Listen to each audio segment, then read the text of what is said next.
Today we're going to talk about how superfoods can actually increase your health and physiology. Because right after I did my intermittent fasting talk and my interval training talk, pretty soon I started to get bombarded with questions on what I take in my smoothies, what do I eat, what do I do this, that, and so I decided, since superfoods are kind of a big part of my diet, I decided to actually make a talk on it, and so it can kind of just answer all of those questions there. Now, when we're talking about what superfoods do with your health and physiology, I first want to talk about just the chiropractic model of health first. And what we're looking at there is we're looking at care. We go by a system of a term called vitalism and holism, where that's kind of the premise that we believe the body is self-regulating and self-healing. You know, you don't need to add things, subtract things. So what that comes down to, providing treatment or care that actually supports your body's healing ability. It supports your immune system. So anything that doesn't do that, you necessarily shouldn't be doing that for health, because that wouldn't make any sense. You want to support the body. So what you don't want to do is you don't want to just alleviate symptoms of a believed to be weakened body that's rendered dysfunctional and rendered unable to heal itself properly. You know, because honestly, if you cut yourself on the arm, do you need a special pill, lotion, or potion to heal that, or can your body actually heal it on its own? It can heal it on its own, exactly. So it's the same thing with animals. When biologists look at a sick animal species, do they look at what kind of medication they can give that animal? Do they look at that, or do they look at, well, let's optimize their food, their diet, their environment, and let's get them healthy that way? And since we're an animal species, we should be doing the same thing. So in my talks, I like to talk about how we can apply different things that increases one's health and physiology. And I usually talk about, we can talk about chiropractic, exercise, this and that, but today we're going to talk about superfoods and how that can actually increase one's health and physiology. And so I'm going to go over my top 5 superfoods today. I was going to go over my top 10, but I realized there's so much information on each one that would have been impossible to even keep it down under 40 minutes. So we're going to go by top 5. Maybe we'll do a part 2 in the future. So what are superfoods? Now, when I talk about superfoods, I always go to David Wolfe, and he wrote this book called Superfoods, and it's basically the encyclopedia of all superfoods, because that's a kind of a widely used term, and it's an incorrectly used term now. People are saying, oh, kale, the new superfood, almonds, a great superfood. Those aren't superfoods. Superfoods have a huge, immense history, and David Wolfe actually broke down 3 of the healthiest foods into 3 categories. And what it is there's raw living plant foods. That would be like where kale and broccoli fit in, garlic. There's superfoods, and there's super herbs. And super herbs would be things like, turmeric and stuff like that. So with superfoods, what makes them special is that they have a dozen or more distinct properties to them. They don't just have 1 or 2 cool properties, they have over a dozen. And they're both a food and a medicine. And they're very potent, super concentrated, they are nutrient rich. So basically, if you consume superfoods as part of your daily diet, you're basically going to guarantee that your body's getting all the healthy nutrients that it needs to thrive. And so that's what's great about them. You're basically getting more bang for your buck with these superfoods. Again, they contain all the nutrients required for the body to be healthy. And when we look at nutrition labels, you're looking at a nutrition label, you're going to see calories, fats, proteins, carbs, vitamin A, B, C. That's not even half the picture of what's in a food. In fact, they've now discovered over 1,000 enzymes, coenzymes, vitamins, minerals, antioxidants, all sorts of things that's not even a part of the food label. So the food label does not tell you anything. I mean, you can look at a nutrition label of an apple and you're like, oh, that's not very remarkable. It's because it doesn't show you the hundreds of trace minerals and vitamins it has, because they don't show that on the label. And everything works in synergy in the body to give you the effect. And what you're going to find out is a common theme for these foods is that they all work to preload your immune system. And again, I always stress this, your immune system is a muscle. If you don't use it, you lose it. Exactly. So we should aim at things to preload our immune system to get healthy instead of always chemically inhibiting our immune system. Every time we experience a symptom, we always want to take something to take that symptom away, which actually blocks your immune system from working. And if you don't let it to work, it's going to get weaker every time. So we want to instead do things that increase your body's immune system so we can fight our own pathogens naturally. So the first superfood I want to talk about is the goji berry. And the goji berry, you're going to see they range from yellow to orange to red. When you're looking in the supermarket, you want to find that deep red color. You really want to look for that color. And they always kind of dry them out because it helps preserve them and keep them healthy. And these have been around for over 5,000 years, and they're native to Asia. And you're going to see like the Chinese, the Mongolians, they all consume these goji berries. And what's interesting is that the special province of China, the certain province of China where the goji berry is actually native to, they actually have the most centenarians that have ever lived. And centenarians are people that live over 100. So and not only are they aging a lot less than the other people, they're aging more gracefully. So you're seeing these 100 guys, they look like they're 55. I mean, they're aging perfectly, and that just kind of highlights the relationship between the goji berry and longevity and anti-aging. And what's cool is when you're looking at the benefits, it's a highly adaptogenic berry. And what that means, an adaptogen, it means that it normalizes your hormones. It literally acts on the adrenals directly, the thyroid, all your endocrine system, because what it does is it allows your body to adapt to stress more properly. So things like stress hormones, we're usually in this fight or flight state all the time where we have tons of cortisol in our system. The goji berry actually helps lower cortisol. It helps lower your hormones, the stress hormones, and so it makes you able to adapt to stress better. Because you're never going to get rid of your stress. Once you get rid of a huge stressor in your life, another one comes. We never can get rid of stress, but we can change the way we adapt to stress. And how you adapt to stress is really what determines your health. It's all about how you adapt. So this probably, to me, this is the coolest thing about the goji berry, is that its effects on longevity, stamina, strength, and sexual energy. And what's so cool about it and where it gets these properties is that it's the only food known that actually increases your body to naturally secrete more HGH, human growth hormone. It's the only food that does that. So I know in like my interval training and my intermittent fasting, I talked about ways for your body to do that, but this is actually just a certain food you eat that literally acts directly on your pituitary and your pineal glands to increase the secretion of human growth hormone naturally. And we all know that human growth hormones, like your fitness hormone, your longevity hormone, your anti-aging hormone that keeps you looking good throughout your years. So another benefit is that it's a complete source of protein, and most people who are especially vegetarian are looking for ways to get a complete protein source when they don't eat meat. Well, the goji berry is one of the examples of a complete source of protein that's vegetarian in nature. And it also has 21 trace minerals. Those minerals you won't see on the nutrition label, but there's 21 trace minerals there.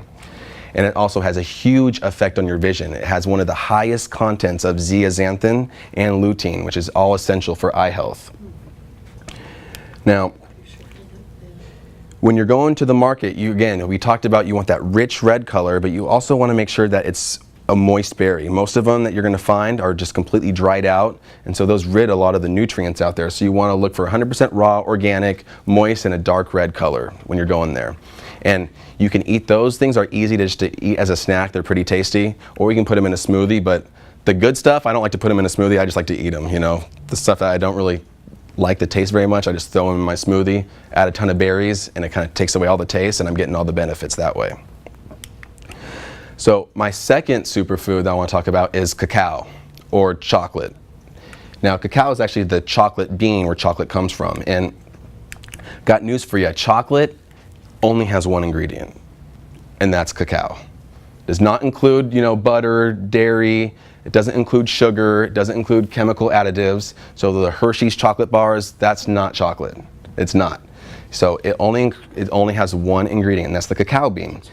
Native in South America and Central America, and if you translate the species, it literally means the food of the gods. That's what, immense history.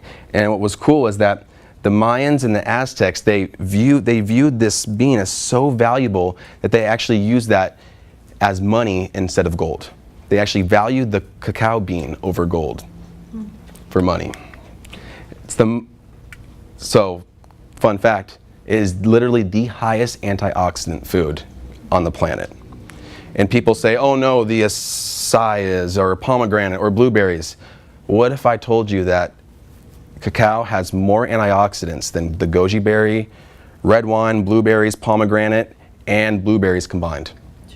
I mean, it's not even close. Cacao literally has that many antioxidants. And in addition, it's also the #1 source of magnesium in any food. And magnesium happens to be the #1 most efficient mineral in the US, maybe the world. And magnesium is so vital, and the reason why is it's mostly the effects it has on heart health. Because what it does is it relaxes everything. Calcium and magnesium oppose each other. Calcium is more about muscle contraction, magnesium about muscle relaxation. So what it does, think about if you allow your arteries and your veins to dilate and relax, you're going to massively increase the oxygen and nutrient flow in your body. You're going to allow that heart to really breathe a sigh of relief. You're just going to allow everything to run smoothly. But not only does it relax like the smooth muscle like in your arteries, but it relaxes your skeletal muscles. So if you have muscle cramping, muscle soreness, magnesium is huge. Make sure though, you don't take magnesium oxide, very biounavailable. It's going to get the digestive system moving, relaxes it all down, pushes everything down, good for bowel movements, bone health. And also it's very high in a compound called theobromine, which again also acts directly on the arteries to dilate them, taking pressure off the heart. And it also is very rich in tryptophan. And tryptophan is a precursor to your feel-good hormone serotonin, and that's going to help people with kind of like some mood swings, mood disorders, stuff like that. The third one, maca root. So maca is a root native to the Peruvian Andes. It's also known as the Andes aphrodisiac, one of the strongest aphrodisiacs in a food source. It's actually, what I didn't know, it's actually part of the cruciferous family of plants. So it's in the same family as like your broccoli, spinach, kale. And what's interesting is at the very height of the Incan Empire, what they did is they consumed a mass amounts of maca before entering battle, before conquering different cities. And the reason why is because it made them fiercely strong, gave them a ton of stamina, strength. And so they would basically preload up on that. They'd go to war, and after they conquered these cities, afterwards, they would actually be banned from taking maca. And they did that in order to protect the woman from the excessive sexual desires of the men, because it's that strong of an aphrodisiac. I'm not making this up. So they literally would ban it, and they'd only allow them to use it when they're entering battle, because obviously you want that strength and stamina for that. But it's also grown at about 9,000 to 10,000 feet in altitude, so it does make it the highest altitude crop on Earth.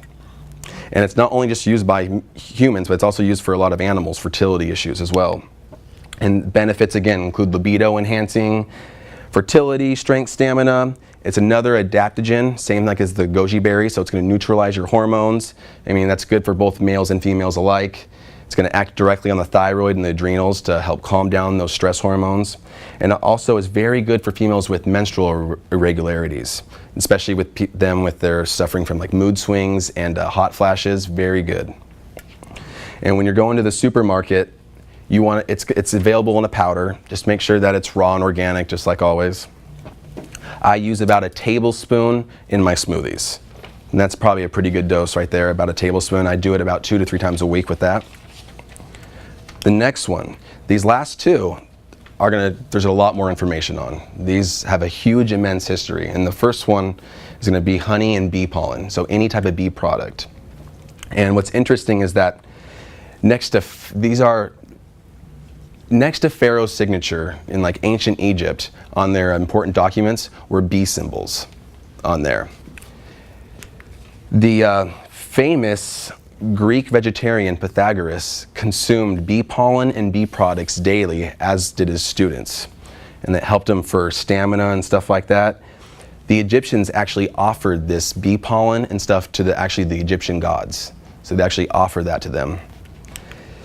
It was a very prominent food at the ancient Olympic Games of Greece, and is because of the the strength, endurance, energy factors that we're going to go into, but it was the #1 food there for the ancient Olympic Games. And Muhammad, the prophet of Islam, he actually was quoted saying, "Honey is the remedy for all diseases." So honey, there's so many qualities on that, I can't even get into it. But when you're talking about bee products, we got to look at the source, the honeybee, which are actually almost going extinct nowadays with our practices right now, and we'll go into that. But some interesting facts about bees. Honeybees visit 2 million flowers to make 1 pound jar of honey. 2 million flowers. Bees in a hive, they actually fly 55,000 miles total to make 1 jar of honey.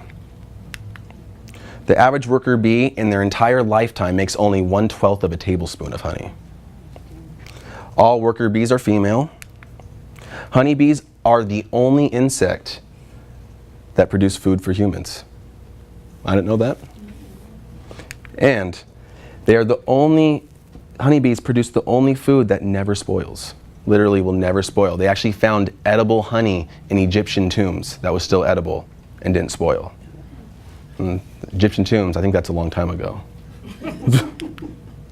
So when we're talking about just honey itself, not bee pollen, but honey, one of the big qualities is that when you're consuming it in the raw organic form, it's one of the highest vibrational foods on the planet, rich in minerals, probiotics, antioxidants, and enzymes. And it's got to be raw. If it's not raw, you're not going to have the live enzymes. And that's one of the big properties of honey. It's great for gastrointestinal issues. It's very good for using topically on wounds, and I think that's because of the strong antioxidant, as well as the enzyme content, the live enzyme content. Really good for healing wounds, especially like Manuka honey. It's like another example of a complete source of protein.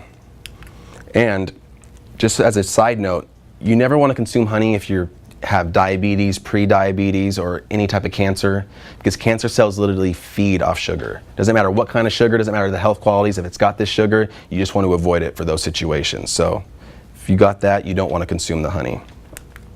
Now, bee pollen. So we're going to switch gears here to bee pollen. Bee pollen contains nearly all the nutrients required for humans. Just the bee pollen alone. It's known for its sexual health. It's a potent aphrodisiac, aids in fertility. It helps people with prostate issues, and it definitely rejuvenates your sexual organs by increasing your seminal substances from bee pollen. And again, one of the biggest things is that it has huge properties of strength, endurance, energy, speed, recovery, muscle growth, and definition. And that's a whole mouthful, but the British Sports Council actually showed that when the athletes consumed a bee pollen supplement every day, their strength increased nearly 40 to 50%, and that's significant. In the 1972 Olympic Finnish track team, they literally swept the entire Olympics. They got gold, didn't lose once, and their coach attributes their success to their daily supplementation of bee pollen. And they said that he noticed huge increases in strength, speed, energy without zero side effects. And the British Royal Society also noticed that adults who took it regularly actually showed an increase in height. I'm skeptical about that fact, but it was in the book. I don't know. And it's very promising for allergies. It actually can lower your histamine response to a lot of things. So it's actually very good for allergies if you're suffering from allergies like that. You want to make sure it's local to your area though if you consume it. And you got to make sure it's raw and organic. And here's the reason why. Honeybees actually feed on their own honey. They don't consume a lot of it, but they actually feed on the honey. So what happens is that with all this other inhumane practices going on, they're now instead of using the honey, because they're taking all the honey away from the honeybees, so now they're feeding the honeybees high fructose corn syrup. So now it changes the entire nutrient profile of this. It's not the same, and it's also they're putting tons amount of pesticides. They're very unsustainable practices. So you got to make sure that it's raw and organic. That's vital. Otherwise, it's toxic. So most of the stuff at Costco is garbage. Coconuts. Oh, and by the way, just speaking of the bee pollen, about 1 tablespoon a day is suitable for the benefits, a therapeutic dose, and that I'd actually recommend doing daily of bee pollen. Now, for coconuts, this is definitely a last but not least superfood we're going to talk about, because this is perhaps probably the best superfood known to man and woman. Coconut oil. First of all, the coconut palm trees, they need warm weather, they need a very humid, dense rainfall. They need it to be very warm. So they're native in the tropical areas, Hawaii, Philippines, Mexico, but they can also grow places like Southern California. But since Southern California doesn't have the humidity and the warmth needed to sustain a coconut, our trees don't grow coconuts. So the whole time I thought it was just all different species. There's actually the same thing. We just don't have the environment to suit the coconut formation. And they're native to the Philippine area. It's the highest producer of them. And the coconut palm trees in Sanskrit actually means the tree that supplies all that is needed to live. So if you were literally stranded on an island, you could survive on coconuts. And when you're talking about coconuts, you got the coconut water, and then you got the coconut meat, the coconut flesh. And those are both important, but first we're going to go into the water benefits. The cool thing is that it's literally a natural water filter. In fact, it takes 9 months to filter the water in a coconut because the water has to go through all those thick fibers and go through everything, and finally it ends up in that nice sterile shell. But it's a 9-month process for each coconut to gain that water in there. So it is all a natural water filter. It's the highest source of electrolytes in nature. And so when, in sports, when people are consuming Gatorades, it's like, why? It's all added artificially. You got the high fructose corn syrup. In fact, coconut water, their potassium and sodium content, potassium alone outnumbers the Gatorade 50 to 1, maybe 100 to 1. You're talking about like 550 milligrams versus maybe 30. It's not even close. So why aren't we taking coconut water? I don't know. Marketing, perhaps. And what's cool is that it's nearly identical to human blood plasma, coconut water. And so it makes it a universal donor for blood. And what happened is that this is highly used in World War II, especially in the Pacific, because what they noticed is that all the soldiers on both sides, they actually used coconut water as instant blood transfusions in the World War II. I didn't know that. So our blood is made up of 55% plasma and 45% hemoglobin.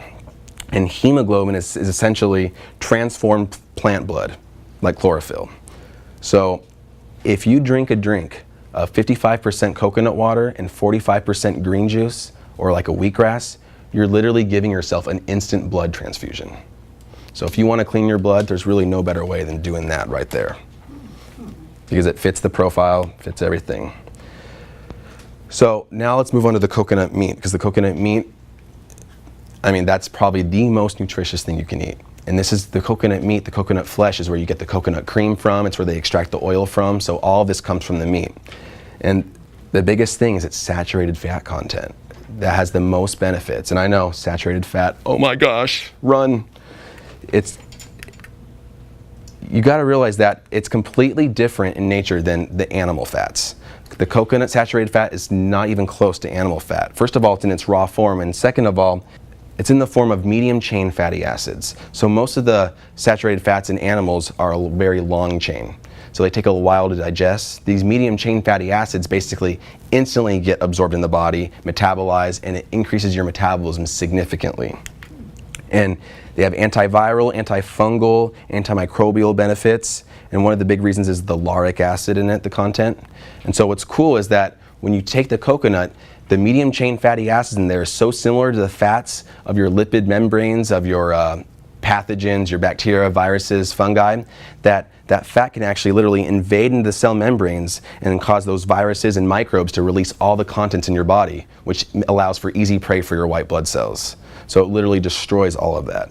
And that's what's so cool about it.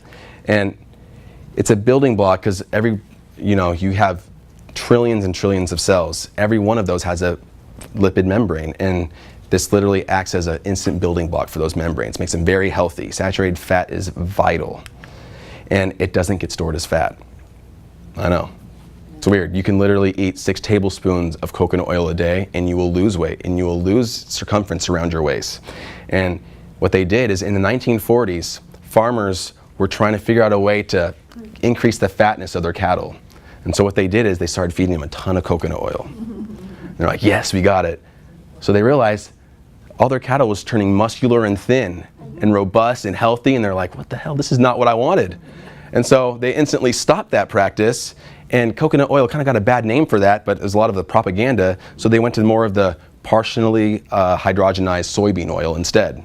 And what they realized when cows took that in, they would have to eat a lot less of that, and they would gain so much weight and make them fat. But it's obviously not healthy, but that's the effect those farmers were looking for. They wanted their cattle to get fat fast so they could slaughter them and sell it.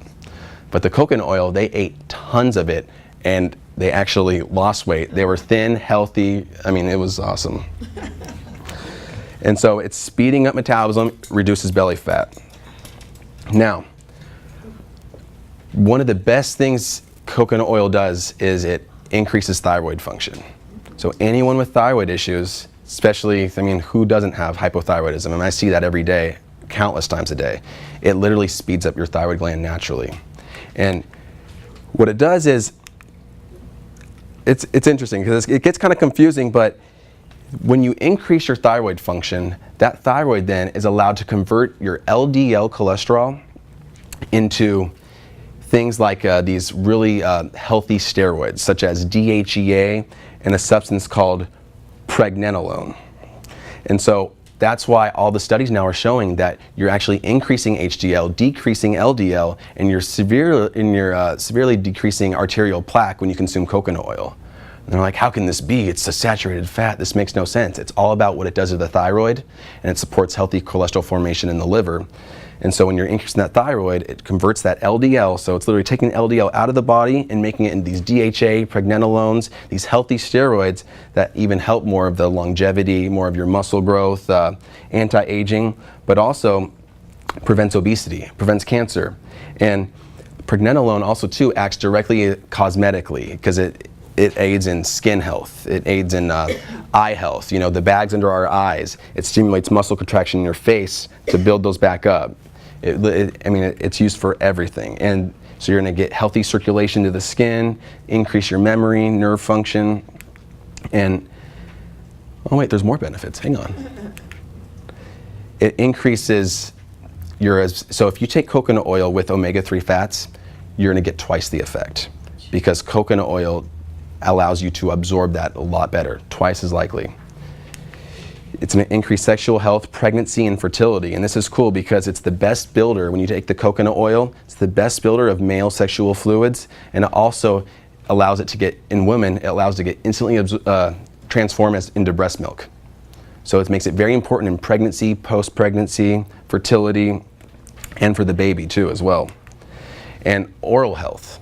So all the studies now are showing that it's superior to toothpaste now. And I wonder why. Antimicrobial, antifungal, antiviral. Isn't that what you want in a mouth rinse?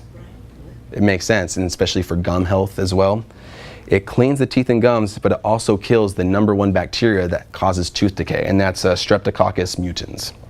And again, you're not going to have the crappy stuff that toothpaste has, like the fluoride, the triclosan, and the sodium lauryl sulfate, which are all toxic stuff in toothpaste, commercial toothpaste. And so a new study that just came out from Athlone Institute of Technology, they literally came out, coconut oil is better for your teeth than toothpaste. And this is just a simple remedy on how to make your own toothpaste. Very, very easy. 3 ingredients. You don't even need the peppermint essential oil. Baking soda, coconut oil, and peppermint essential oil. That's all you need to make your own toothpaste. Most of the time, I just take a little glob of coconut oil and just brush my teeth in. It leaves your teeth feeling nice and shiny and smooth. But I mean, do it with the baking soda and the peppermint. You're gonna have a nice fresh breath after that. And then I also want to talk about oil pulling, because that's just another way you can do it. Same thing. It's, instead of brushing your teeth with it, you're essentially just going to put a couple tablespoons in your mouth, gargle it. I like to do about 10 minutes, because what that's going to do when you gargle that oil, it's going to go into all those nooks and crannies of your teeth and gums, bind to all those harmful microbes, and then you spit it out after 10 minutes. So it literally is an easy way to get rid of all that bacteria in your mouth, and it's just an excellent form of oral health. So recommendations, like when you're looking at coconuts, you want to look for the brown hairy coconuts. For coconut water, you want to prefer something in glass or cardboard. Anything in plastic, you want to avoid, because the plastic does leach out into the substance. You want to look for cold pressed. Coconuts are easily blended, but you can also eat it too. It's great. And ideally, you should use the sole oil for cooking. It is the most high stable for cooking at high temperatures. far superior to olive oil, and that's because of the healthy saturated fat content. It doesn't denature. And a therapeutic dose, so if you want to get these benefits from coconut, you got to consume at least 3 tablespoons. I know it seems like a lot. I mean, right there, that's like 42 grams of fat right there, which would freak some people out. Saturated fat, oh my gosh. If it works on cattle, it's going to work on you. I mean, literally, it's awesome. And there's literally not a negative study out there on coconut oil. If someone has it, show it to me, because it doesn't exist. And this is just kind of what I do. I took a picture of just stuff. On the middle picture, I just took a picture of, basic superfoods that I consume. My Facebook and Instagram, I just posted different things. A little bonus one is avocado seeds, because we're kind of done there, but avocado seeds is actually where 70% of your antioxidants of the avocado come from, and the nutrients. So if you're not consuming the avocado seed, you're missing out about 70% of all the benefits of avocado. It's hard as heck to eat. They recommend shaving it. I literally put it in my Vitamix and it blends it perfectly.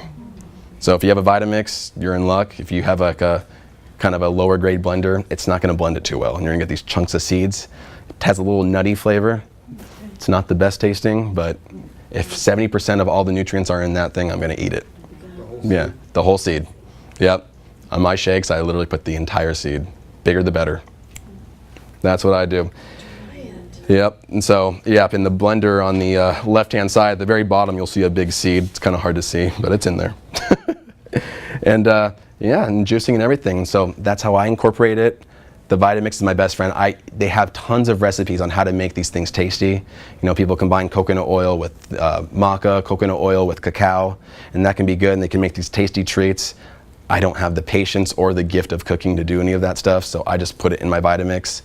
I tend to not worry about the taste as much as the health benefits, so I'll just down it down in my Vitamix. It's easy, liquid form. But especially in that book that I share with you on that first slide, they have countless recipes on every single superfood. So if you wanted good recipes, that would be great. Anything else? We need part 2. Part 2, yes. 6 through 10. Well, if I had to add a part 2, you definitely have to add your phytoplankton, your not chlorophyll, chlorella, spirulina. There'd be a lot of those. I just didn't have the time. Yeah, but yeah, that's coming. Thank you.